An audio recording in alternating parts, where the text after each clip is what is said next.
Bon, pendant qu'on prépare le texte, en tout cas, Boker Tov à tout le monde. Shalom, shalom, ça fait très, très, très plaisir de se retrouver, voilà, pour une nouvelle saison de la Yeshiva Online. Voilà, vous avez déjà commencé à bien étudier ce matin. Et donc, on va ouvrir une nouvelle étude ensemble, l'étude de Einaya. On a terminé l'année dernière et pendant l'été le livre de Mesilat Yesharim du Ramchal. Aujourd'hui, nous plongeons dans le Rav Kook et dans un texte du Rav Kook. Alors pour l'instant, Yaakov, tu peux enlever le texte 2 petites secondes parce qu'on est dans l'introduction. Voilà. Et donc, nous rentrons aujourd'hui dans Einaya, un texte du Rav Kook. Alors, ça se présente comme ça de manière générale dans les bouquins, mais quand on parle de texte du Rav Kook, eh bien, il y a les textes qu'on va dire de premier abord, de première importance.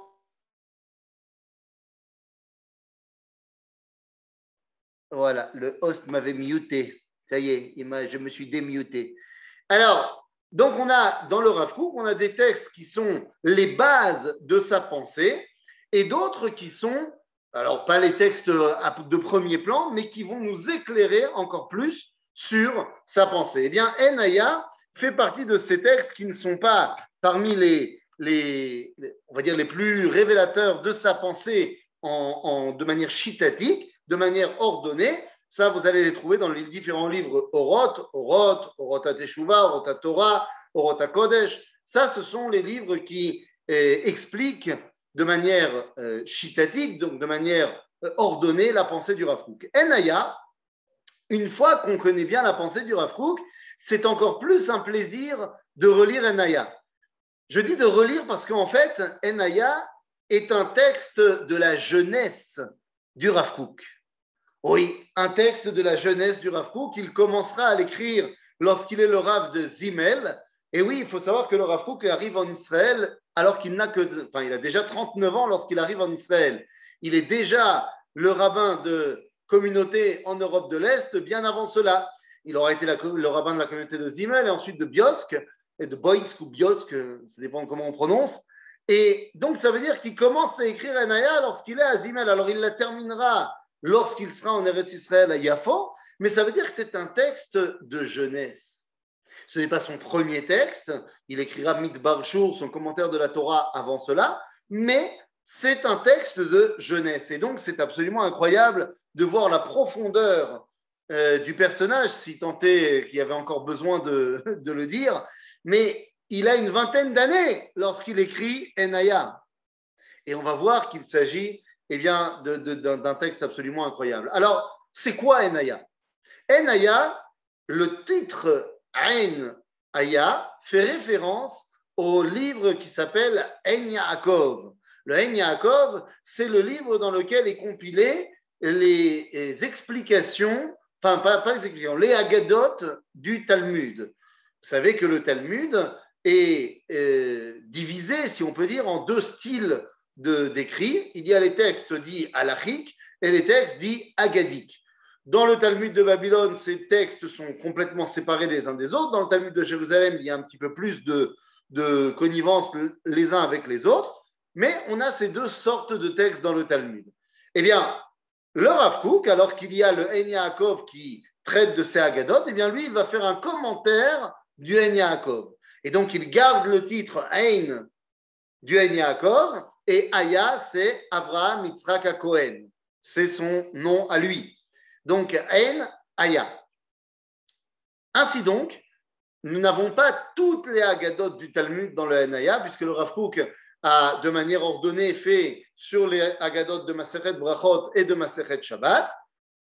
Il y en a un petit peu sur les Haggadot de Rabbi Bar Hana et sur les Haggadot de Gittin, mais pas de manière ordonnée.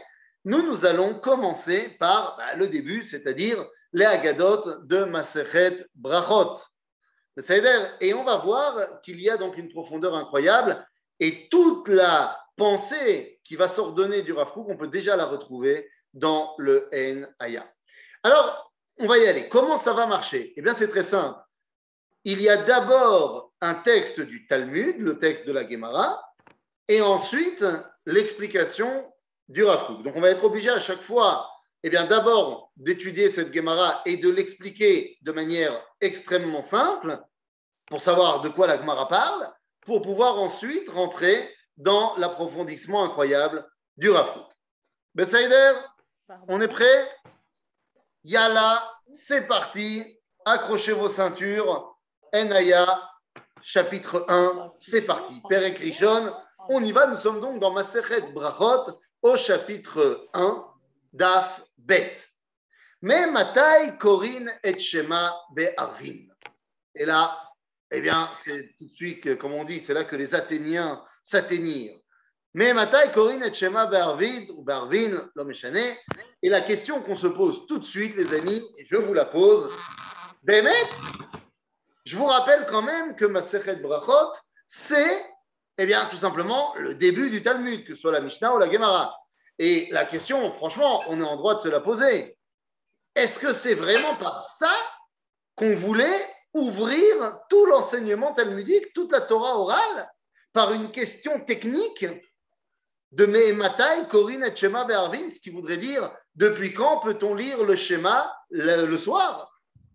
Alors c'est important, je ne dis pas le contraire, c'est important de savoir quand il faut faire le schéma. Mais c'est par ça que tu commences toute la Torah orale. Bizarre, d'autant plus que la réponse qui est donnée par la Mishnah ne nous satisfait pas. La réponse nous dit Misha she'akohanim nichnasim le'echol bitrumatan. Qu'est-ce que ça veut dire? C'est quoi la réponse qu'on te donne à partir de quand tu peux faire le chemin la nuit? À partir de l'heure où les Kohanim peuvent manger la terouma. Mais enfin, qu'est-ce que ça veut dire? Qu'est-ce que c'est que cette histoire-là? D'autant plus que le Talmud nous expliquera que je sais à quelle heure les Kohanim peuvent manger la terouma. Ils peuvent le manger à partir de la sortie des étoiles. C'est ce que le Talmud m'expliquera plus tard. Et donc, la question qu'on me pose, c'est, mais attendez, si c'est le cas, pourquoi ne m'a-t-on pas dit directement qu'on pouvait faire le schéma à la sortie des étoiles? Et le Talmud de répondre, eh bien, c'est parce que je voulais t'expliquer autre chose, en fait. Ma vraie question, quand je pose mes Matai, Korin et Shema Be'arvin, n'est pas une question, une simple question de, comment dirais-je, une question d'ordre technique. C'est une question beaucoup plus profonde. Alors, dans le texte que vous avez là, il y a directement le commentaire du Rav Kook. Mais je vous ai dit, avant qu'on lise le commentaire du Rav Kook, je voudrais qu'on aille un peu plus loin dans la Mishnah, dans la lecture de la Mishnah, pour qu'ensuite, eh bien, on comprenne bien de quoi le Rav Kook parle. Donc, on ne va pas tout de suite rentrer sur le texte que vous avez là. Je vais lire la Mishnah en entier pour qu'on ait une vision quand même d'ensemble de l'enseignement du Talmud. Donc, Me'emata et Korin et Shema Be'arvin, Misha Kohanim Nichnasim Le'echol Bitrumatan, c'est ce qu'on a dit. Seulement, on a un autre avis tout d'un coup qui nous dit Ada Shmura Arishona, divrei Rabbi Eliezer. Non, on a un autre avis, celui de Rabbi Eliezer, c'est-à-dire, Rabbi Eliezer nous dit bon, maintenant que tu sais à partir de quand tu peux lire, jusqu'à quand on peut dire le schéma le soir, eh bien, nous dit Rabbi Eliezer, jusqu'à la première Ashmura. C'est quoi la Ashmura? Eh bien, on verra plus tard dans le Talmud qu'en fait, la nuit est divisée en plusieurs gardes. Voilà, comme quand on est à l'armée, on fait des gardes. Alors nous, en hébreu moderne, on dit des shmirot. Dans l'hébreu du Talmud, on disait Ashmura, mais c'est la même chose. C'est le terme de l'ishmor. Donc, il y a plusieurs gardes dans la nuit. On verra, est-ce qu'il y en a 3, est-ce qu'il y en a 4? Un débat dans le Talmud. Et donc, on nous dit, Rabbi Eliezer nous dit, voilà, tu commences à dire le schéma le soir à partir de la sortie des étoiles, ou du moins à partir du moment où les Kohanim mangent leur terouma, jusqu'à quand? Eh bien, jusqu'à la fin de la première garde. Voilà, vous avez ici donc la Mishnah, super. Atzof ha'ashmura rishona, divrei Rabbi Eliezer. Chachamim omri atratzof. Chachamim ne sont pas d'accord avec Rabbi Eliezer et disent non, on peut dire le schéma jusqu'au milieu de la nuit. Aha. Rabban Gamliel Omer, lui, il n'est pas d'accord non plus, il dit Ad sheya'aleh amud hashachar. Non, en fait, on peut lire jusqu'au moment de l'aube, jusqu'au moment où la lumière revient le lendemain matin. Et à ce moment-là, la Mishnah continue en nous disant, je vais te raconter une histoire pour illustrer mes propos. Maaseh Shebaou Banav mi Bet Amishte. Un jour, les enfants de Rabban Gamliel étaient invités à une soirée, je ne sais pas, et ils sont revenus très tard. Amroulo, ils ont dit à leur père, Lo karino et Shema. On n'a pas dit encore le Shema. Amar lehem, Rabban Gamliel a répondu à ses enfants, Im lo ala amud hashachar, chayavim atem mikro. Donc de là, j'en déduis qu'ils sont revenus après le milieu de la nuit. Et Rabban Gamliel leur dit, si l'aube ne s'est pas levée, vous devez encore dire le schéma. Et là, il continue en disant, Velozo bilvad, et ce n'est pas seulement sur l'histoire du schéma, elle a kol ma she'amru chachamim atfatzot, à chaque fois que les chachamim ont dit qu'une mitzvah peut être faite jusqu'au milieu de la nuit, en vérité, eh bien, mitzvatan atcheyale amud hashachar. En fait, on peut le faire jusqu'à l'aube. Mais pourquoi on nous a dit à Tratzot? Alors, d'abord, il donne des exemples. Il dit à Keter, Chalavim vaevarim, mitzvatam atcheyale amud hashachar. V'chol hanechalim le'yom echad, mitzvatam atcheyale amud hashachar. Les korbanot dont on nous fait référence ici, on peut les manger jusqu'à l'aube. Alors, on te dit, mais alors pourquoi est-ce que les chachamim ont dit à Tratzot? Kedel ha'achik adam mina avera. Pour que l'homme s'éloigne de faire une faute. C'est-à-dire, on t'a dit à Tratzot, donc tu vas faire très attention de le faire aussi à Tratzot, et donc tu seras sûr de l'avoir fait avant le lever du soleil, avant l'aube. Si jamais on t'avait dit à l'aube, eh ben, peut-être que tu aurais perdu, je ne sais pas, tu serais endormi ou quoi que ce soit, et tu aurais raté eh bien, la mitzvah de Kriyat Shema. Ça veut dire, donc ça, c'est la Mishnah. D'accord? Jusque-là, on est bon? Alors, est-ce que je vais pouvoir commencer maintenant à vous expliquer? Eh bien oui, venez, on va...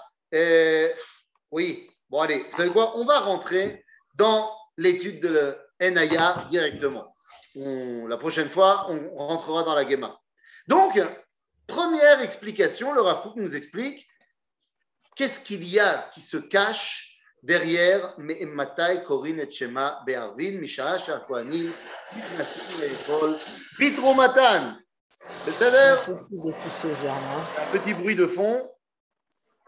Je ne sais pas qui c'est qui a ce bruit, mais allons. C'est bon? Yofi. Kriyat Shema shel Arvit ve'shel Shacharit modim al shtei mine akriya b'shem Hashem amutelet al Israël.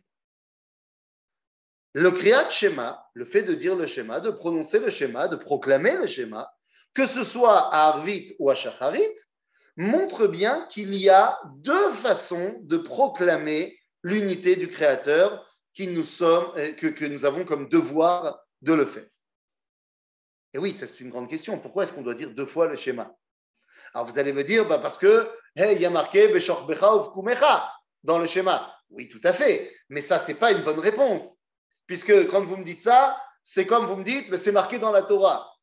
Vous savez, quand moi j'ai commencé à étudier à la Yeshiva et qu'on posait une question et que je répondais, c'est marqué comme ça dans la Torah, le Rav Cherki avait l'habitude de me répondre, ah, toi tu es un karkatouvnik. Parce que je disais karakatouv. Alors il me dit, toi tu es un, c'est comme ça que c'est écrit. Il y a des gens comme ça, ils disent tout le temps, c'est comme ça que c'est écrit. Oui, mais ça ne répond pas à la question. La question est donc, pourquoi est-ce que c'est marqué comme ça? Pourquoi doit-on dire le schéma deux fois? Eh bien, nous dit le Rav Kook, sache que ce que tu proclames lorsque tu dis le schéma le matin n'est pas la même chose que tu proclames lorsque tu dis le schéma le soir. Il s'agit pourtant de l'unité du Créateur. Nahon, il s'agit pourtant de l'unité du Créateur et pourtant, ce n'est pas la même chose. Les amis, je me rends compte que si on veut vraiment bien comprendre, il va falloir quand même qu'on continue un petit peu dans le Talmud. En mala asot, sinon vous allez me poser une question. Je préfère que la sugia talmudique soit claire pour qu'on puisse vraiment bien comprendre ce que dit le Rav Kook. Donc, permettez-moi, excusez-moi, on est en rodage. On va d'abord continuer un tout petit peu encore dans le Talmud. Alors, Yaakov, si tu peux nous remettre le Talmud que tu avais préparé. Ouais, non. Oui, Houston. Remets-nous C'est en cours, 2 secondes. C'est en cours. Ah, Yofi. Donc, on a bien compris la Mishnah. Est-ce qu'il y a des questions sur la Mishnah? Voilà, avant qu'on arrive dans le Talmud, est-ce qu'il y a des questions sur la Mishnah? Non, Non. c'est clair? C'est clair. Très clair. Yofi. Alors, allons-y dans le Talmud. Alors, le Talmud nous dit comme ça. Gemara. Mirdi Kohanim Eimat Kayachale Betruma Mishat Zeta Kochavim Litne Mishat Zeta Kochavim. Donc, c'est ce qu'on a dit tout à l'heure. Tu me dis que l'heure où on peut commencer à dire le schéma, c'est l'heure où les Kohanim mangent de la terouma. Mais pourtant, je sais que l'heure où les Kohanim mangent de la terouma, c'est la sortie des étoiles. Donc, pourquoi ne m'as-tu pas dit à partir de quelle heure on dit le schéma? À partir de la sortie des étoiles. Dit le Talmud, Milta Agav Orcha Kamashmalan. Parce que je voulais en fait t'enseigner une autre chose, Bederech Agav. Je voulais t'enseigner une autre chose. En fait, c'est ça qui m'intéressait plus. Pas seulement une question technique de à quelle heure. Ah bon? Alors, quelle était cette autre chose que je voulais t'enseigner? Eh bien, voilà. Milta Agav Orcha Kamashmalan, Kohanim. Emat Kayachale Betruma Mishat Zeta Kochavim, Ve'akamashmalan de Kapara Lo Me'akva. Regardez les amis, je vais vous dire quelque chose de très très vrai. C'est pas la peine que tu bouges la souris. En fait, ce qui se passe, c'est que il faut absolument pour la semaine prochaine que au niveau interneti, Yaakov, tu nous trouves cette version-là de Henaya pour une simple raison. Le Rav Kook explique les Haggadot, il n'explique pas le Talmud. Donc, ça veut dire que très souvent, il y a des passages entiers qui vont être sautés, puisque toute la partie halachique, il ne l'explique pas. Donc, nous, ça va être très compliqué si à chaque fois tu nous mets la page du Talmud. Il va falloir trouver à chaque fois. Donc, ce serait très, time, jusqu'à que. Non, mais Hashem, pour la semaine prochaine, pour qu'on ait directement le texte tel qu'il est mentionné dans le Henaya. Comme ça, c'est beaucoup plus facile de se repérer. Mais c'est-à-dire, donc là, viens, laisse tomber la page talmudique. On va se contenter du texte de Henaya. Dès qu'on arrive dans l'explication du Rav Kook, tu peux remettre l'autre que tu avais mis. Mais là, 2 secondes, je vais expliquer donc ce que le Talmud veut nous expliquer. Donc, on nous dit, voilà, pourquoi est-ce que je ne t'ai pas dit que c'était la sortie des étoiles? Parce qu'en fait, je voulais t'expliquer autre chose. C'est quoi ce que je voulais t'expliquer? C'est que la kapara lo me'akevet. Que la kapara n'empêche pas. Et là, il faut absolument qu'on explique 2 secondes, sinon on ne comprendra rien. De quoi parle-t-on? Moi, je suis Monsieur Ethan Fison et on est à l'époque du Beth Amikdash. J'ai envie d'amener ma trouma à Monsieur Cohen, que je kiffe, mon Cohen préféré, qui est au Beth Amikdash. Eh bien, j'amène ma trouma à mon Cohen. S'il a envie, mon Cohen, il peut la manger directement. Il n'y a pas de problème. Mais imaginez que Monsieur Cohen, il vient de sortir du Beth Amikdash. Je l'ai rencontré sur les marches du Beth Amikdash et je lui ai dit, Monsieur Cohen, voilà, tiens, je t'amène des pommes de Trouma. Voilà, c'est mes pommes Trouma. Je voulais te donner. Tu pourras te faire une bonne tarte aux pommes, Mikdushat Trouma, pour la maison. Seulement, au moment où je lui parle, Monsieur Cohen n'a pas vu qu'il y avait une peau de banane sur les marches du Beth Amikdash. Il glisse sur la peau de banane. Et alors que tout le monde a peur pour sa vie, le Cohen a fait de la gymnastique rythmique quand il était jeune. Et donc, il réussit à poser la main au sol et à faire un salto arrière. Et il retombe sur ses pieds. Le public est en liesse. Tout le monde l'applaudit. Incroyable. Sauf que, eh bien, il a posé sa main sur un lézard mort sur les marches du Beth Amikdash. Ah, problème, il est maintenant tamé. Il est maintenant tamé. Il ne peut donc plus manger mes pommes de Trouma. Que faire? Eh bien, nous expliquera le Talmud, halachiquement parlant, c'est très simple. Il va devoir se purifier pour pouvoir manger de la terouma. Comment il fait pour se purifier? Fastoche, il attend le coucher du soleil. Ensuite, il se trempe dans les eaux du mikvé. Et demain matin, lorsqu'il prendra son service au Beth Amikdash, eh bien, il amènera un korban kapara, un sacrifice expiatoire pour le fait d'avoir touché un lézard mort et de ne pas avoir fait assez attention. Jusque-là, vous me suivez? Ok. Le chidouche de la Torah, c'est de me dire, bien que seulement demain, il amènera son sacrifice expiatoire, sa kapara, eh bien, il pourra quand même manger sa tarte aux pommes à partir de la sortie des étoiles. Et de là, on explique que la kapara, l'homme akva, que la kapara n'empêche pas de manger de la terouma. Ok? Ça, c'est pour ce qui est de l'explication technique des Kohanim qui mangeraient à partir de Tzet HaKochavim. Jusque-là, on est clair, tout va bien. Et donc, le Talmud, maintenant, je vous pose la question. Si on a dit tout à l'heure, quoi, mais toute la Torah orale commence sur une question technique de à quelle heure on mange, de à quelle heure on fait les schémas, etc. Et on a dit non, c'est pour nous expliquer que c'était l'heure des Kohanim. Et je repose ma question. Alors quoi, tout le Talmud commence sur une question technique de à quelle heure les Kohanim y mangent? Non. Tout le Talmud commence sur une question fondamentale. Est-ce que la kapara empêche de dire le schéma ou pas? Mais vous n'avez pas encore bien compris, alors parce que je ne me suis pas encore bien exprimé. C'est quoi dire le schéma? Dire le schéma, c'est proclamer que Hachem Echad. Proclamer l'unité du Créateur. Devenir le dévoileur de Yichud Hachem. Ben, c'est fantastique. Oui, mais est-ce que tu peux le faire si tu es plein de fautes?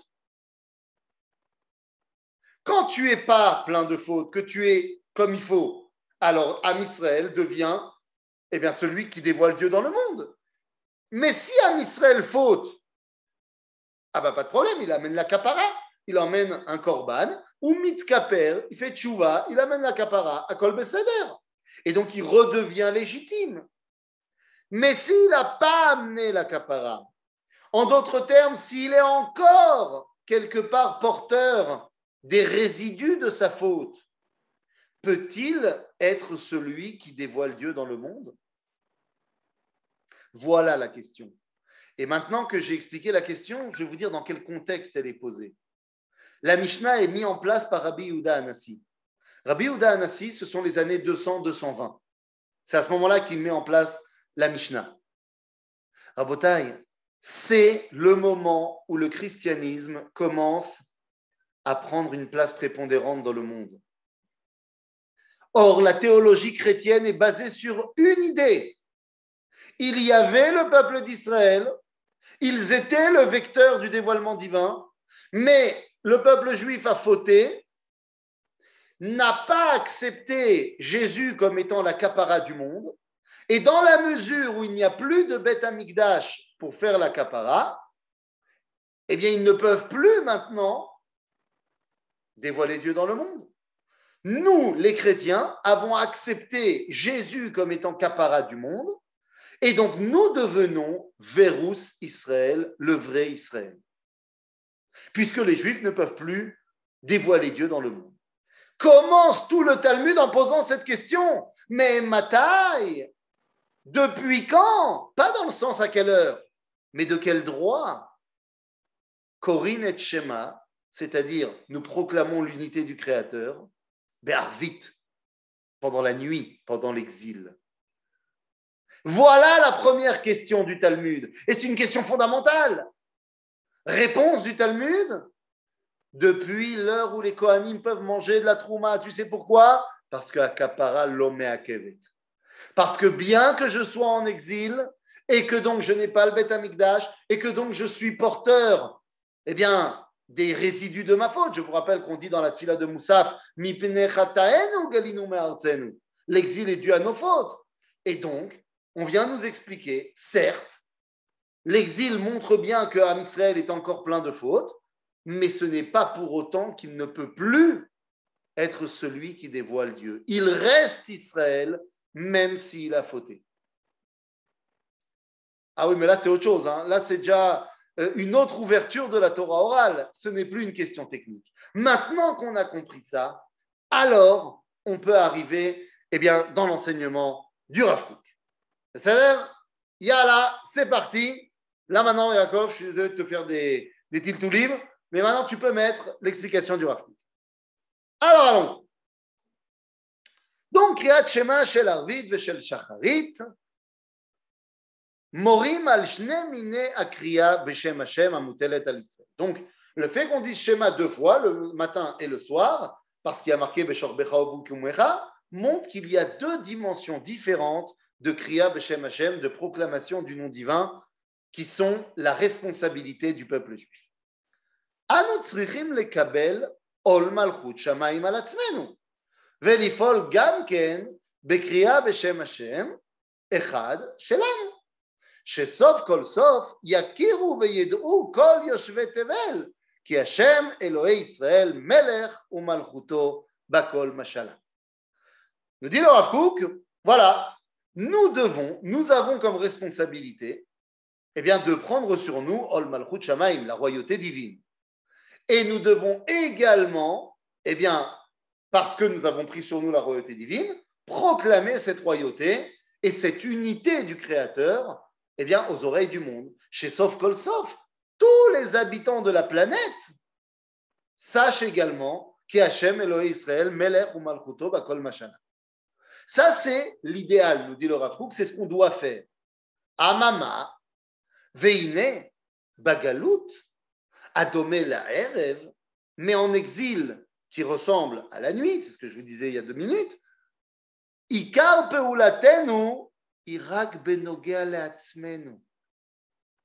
Lorsqu'on est en exil, nous n'avons pas la force d'influencer le monde entier.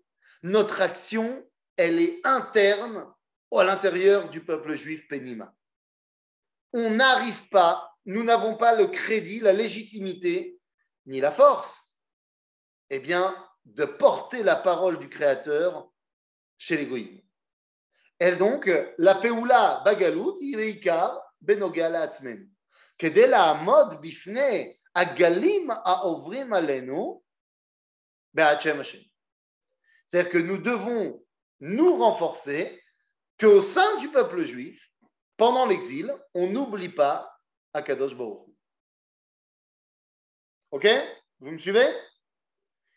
La reine, Alken, Balayla, Shayach Emuna.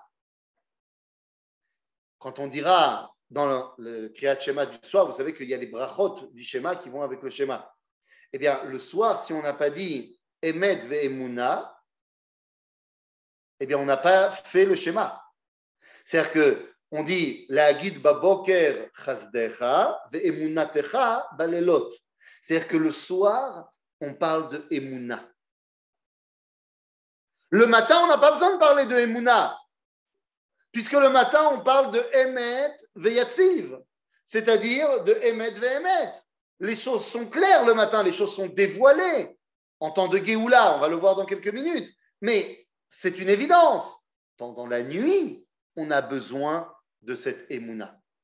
Alors, je sais ce que vous allez me dire. Oui, je sais ce que vous allez me dire. Vous allez me dire, mais ça fait déjà 1 an que nous étudions avec le Rav Partouche le Sefer HaKuzari. Et là-bas, le Rav Rabbi Yehuda Halevi nous a expliqué dans le Kuzari que la émouna, ça voulait dire émettre. Nachon. Mais nous ne sommes pas en train d'étudier le Kuzari, nous sommes en train d'étudier le Rav Kook. Donc, le Rav Kook a une autre explication du terme Emouna que Rabbi Yehuda Halevi. Le terme expliqué par le Rav Kook ici, parce que le Rav Kook lui-même dira aussi que Emouna, ça veut dire émet, mais Bagalut à Emouna, c'est une émet qui vient de la tradition et qui ne vient pas de la capacité de le voir au quotidien. Donc ça rejoint plus, on va dire, la conception qu'on a classiquement de la Emouna, à savoir, je n'arrive pas à voir les choses de manière claire, mais anima amin bechol zot. D'accord? Donc nous dit le Rav Kook, imken balayla shayach Emouna, mi shelo amar emet ve Emouna dans la tfila de Arvit, lo yatsa yedei chovato. Ki le'atzmenu dai lanu ha'emuna vekabalat emet me'avotenu. Ce que je viens de vous dire. C'est-à-dire que au sein du peuple juif, nous avons en exil cette émouna que Hachem Echad ou Shmo Echad, même si on n'arrive pas à le voir, on le sait, et on sait que c'est vrai parce qu'on l'a reçu de nos ancêtres qui, eux, l'ont vu. D'accord? Sheraou, Aïn Be'aïn, Or Hachem, Kvodo. Omnam, Be'et HaGeoula. Mais à l'époque de la Géoula, chez Taroum, Keren Israël, lorsque la grandeur d'Israël grandit, Az mimele tavo sha'at ha'peula shel kriyat shema de shacharit. Dans la Géoula, tout d'un coup, c'est le kriyat shema du matin qui prend toute sa place. Ahava Rabba, ou Avat Olam, en fonction des Ashkenazim, des Sfaradim, qu'on dit dans les brachot du schéma du matin. Chez Kol Ha'amim Yomru She'or Israël Yeh Le'or Olam. Le matin, Bagéoula, Am Israël retrouve sa voix VOX et VOE, et donc, eh bien, il peut de nouveau proclamer à l'oreille des nations que Hachem Echad, comme par exemple, et n'y voyez pas ici une propagande politique, mais comme l'a fait le Premier ministre de l'État d'Israël à l'ONU, lorsqu'il a dit que nous sommes Migdal Or, la Olam Kulo. Alors je ne dis pas qu'il n'y a pas de critique à émettre sur le gouvernement, mais là, il a dit quelque chose de bien. Donc il faut bien le dire aussi. אז ממילא תבוא שעת הפעולה של קריאת שמע של שחרית, אהבה רבה, שכל העמים יאמרו שאור ישראל יהיה לאור עולם. אם כן, אז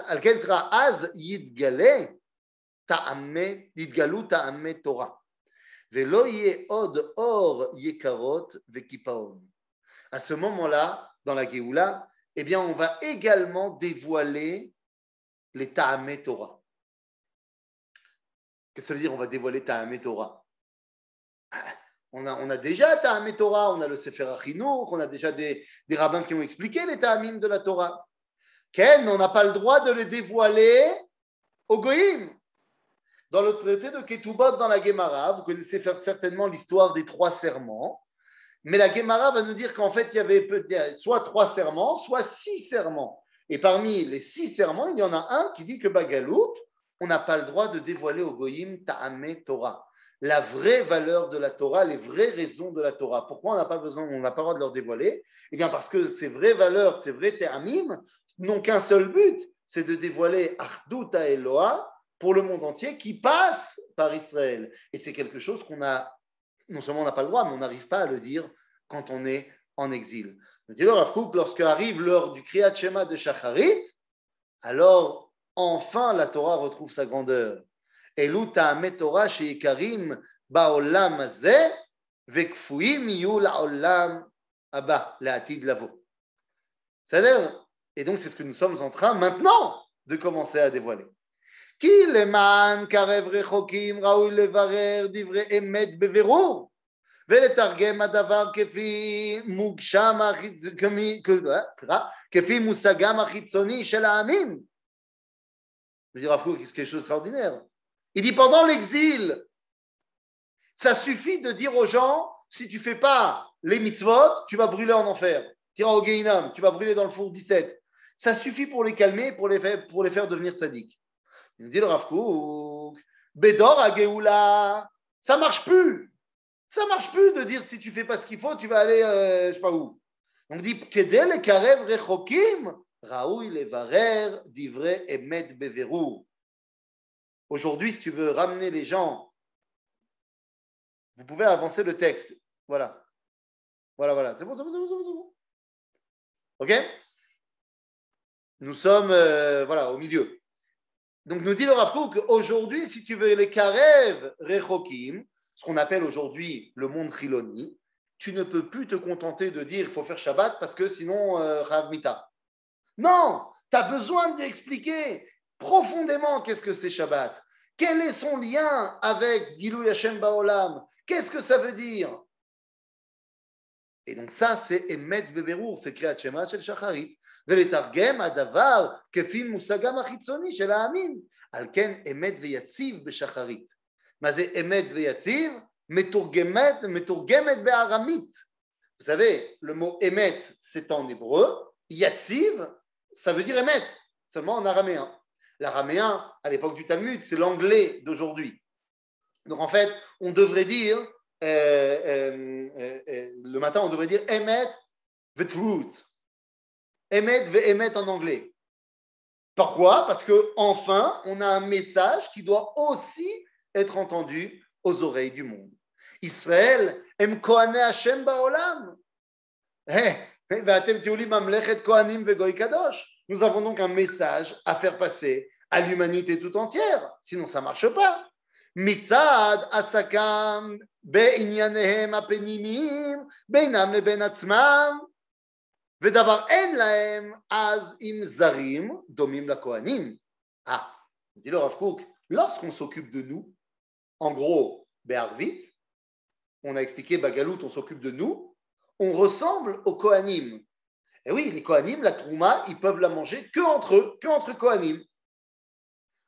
Aval, d'un autre côté, lo be'et yoru Torah, o afilu be'et yakrivu korbanot, she'az yesh lehem yachas im zarim, she'hem al kol panim osim avuram shluchei didan o shluchei derech hamana. En d'autres termes, nous dit le Rav Kook, les Kohanim, c'est vrai qu'ils ont un statut perso quand ils mangent la terouma, mais quand ils font les korbanot, ou alors quand ils enseignent la Torah, eh bien, ils sont en contact avec les autres, et à ce moment-là, ils ont une influence sur l'extérieur. Les Kohanim sont shluchei didan ou shluchei derech hamana, ce sont nos envoyés ou les envoyés de Dieu. Aval shluchim hem, ils sont envoyés quoi qu'il arrive. En d'autres termes, nous dit le Rav Kook, Am Israël qui a ce statut de Kohanim dans le monde, on doit avoir d'un côté un protectionnisme envers nous-mêmes, mais évidemment pour ne pas se perdre parmi les nations, mais d'un autre côté, on ne peut pas rester dans ce protectionnisme, on doit également porter la parole d'Akadosh Baruch Hu aux yeux du monde, aux oreilles du monde. Quand on est en exil, on ne peut pas. Aujourd'hui, on ne doit pas se limiter. Vous savez, on entend des fois des gens qui disent qu'est-ce qu'on s'en fiche des goïms? Non, on ne s'en fiche pas des goïms. Les goïms, c'est très très important. On est là pour leur enseigner Dvar Hashem. Évidemment, si on n'est pas nous-mêmes, on ne peut pas le faire. Donc, Bagalout, on était recroquevillés sur nous-mêmes. Aujourd'hui, on continue à avoir une partie pour nous et une partie pour le reste du monde. Aval shluchim hem, omnam be'et knisatam le'echol bitruma, hem nichnasim le'olam ha'kohani kulo, ve'asur le'shtatef im or klav. Donc, comme on a dit, quand ils mangent la terouma, ils sont que entre eux. Ki en lazar chelek ba'achila zo klal, ve'taun avdala mimen. Donc, récapitulons. Ken zman kriyat sheva shel arvi, akelalit goremet liot Israël am levadad. Eh oui, quand on fait le kriyat shema du soir, on se sépare des nations. Pas en exil. En exil, on n'a pas le choix. Mais je dis, même aujourd'hui, quand on est en Géoula, on continue à faire Kriyat Shema le soir.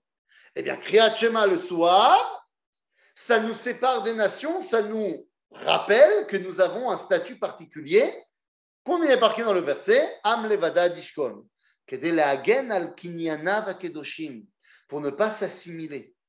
Vous savez, aujourd'hui, je fais une digression de 10 secondes, mais aujourd'hui, et je trouve ça terriblement désastreux, mais aujourd'hui, quand on parle, on est tous francophones, donc on a tous forcément entendu parler de Éric Zemmour ces dernières semaines. Et quand on l'entend parler, reparler, j'ai entendu une interview, on m'a envoyé, de 2 juifs qui se disputent pour savoir qui est le plus français des deux. C'est fantastique, entre Éric Zemmour et Ruth Elkrieff, journaliste, je ne sais pas, BFM, je crois. 2 juifs qui se disputent pour savoir qui est le moins juif. C'est fantastique. C'est une assimilation, et Éric Zemmour revendique son assimilation à la France. Je le trouve très honnête dans sa démarche. C'est terriblement malheureux parce que c'est absolument pas ça être membre du peuple d'Israël. Mais bon, c'est son avis. Quoi qu'il en soit, nous dit le Rav Kook, le Kriyat Shema du soir, c'est pour ne pas devenir Zemmour. Voilà, c'est pour rester fidèle à l'identité d'Israël. Ça, c'est le Kriyat Shema du soir. כל זמן קריאת שמע של ערבית הכללית גורמת להיות ישראל עם לבדד כדי להגן על קנייניו הקדושים, חיי עולם ששם השם יתברך בתוכו. על כן יש מרגש של יחס בין קריאת שמע של ערבית לשעה שהכהנים נכנסים לאכול בתרומתן. Et c'est la raison pour laquelle on nous a expliqué que le Kriyat Shema du soir, eh bien, commençait à l'heure où les Kohanim, eh bien, mangeaient leur terouma le soir, pour montrer que le Kriyat Shema du soir fait référence à notre statut propre de Ham Israël. Mais le Kriyat Shema de Shacharit, du matin, c'est lorsque, fort de notre identité, nous connaissant bien, eh bien, nous pouvons enfin, et c'est ce que nous sommes en train de faire, porter un message à toute l'humanité. Et c'est le rôle du Ham Israël en tant que, eh bien, Kohanim de Akadosh Baruch Hu, Mamlechet Kohanim Vegoy Kadosh. Voilà, nous avons fait la première piska de Enaya. Est-ce qu'il y a des questions?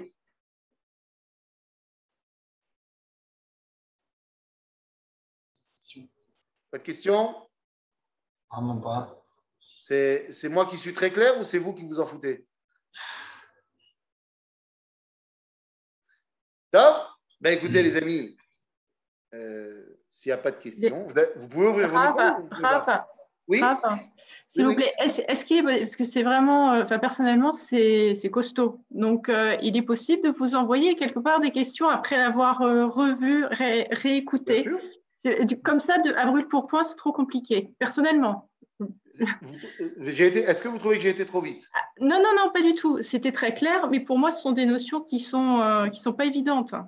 Alors, vous savez quoi, je sais que j'ai étudié avec vous l'année dernière Messilat Yesharim, et après vous avoir réécouté, j'avais plein de questions et je ne pouvais plus vous les poser. Alors, d'abord, vous pouvez me les poser. Mais par quel secteur, Rav?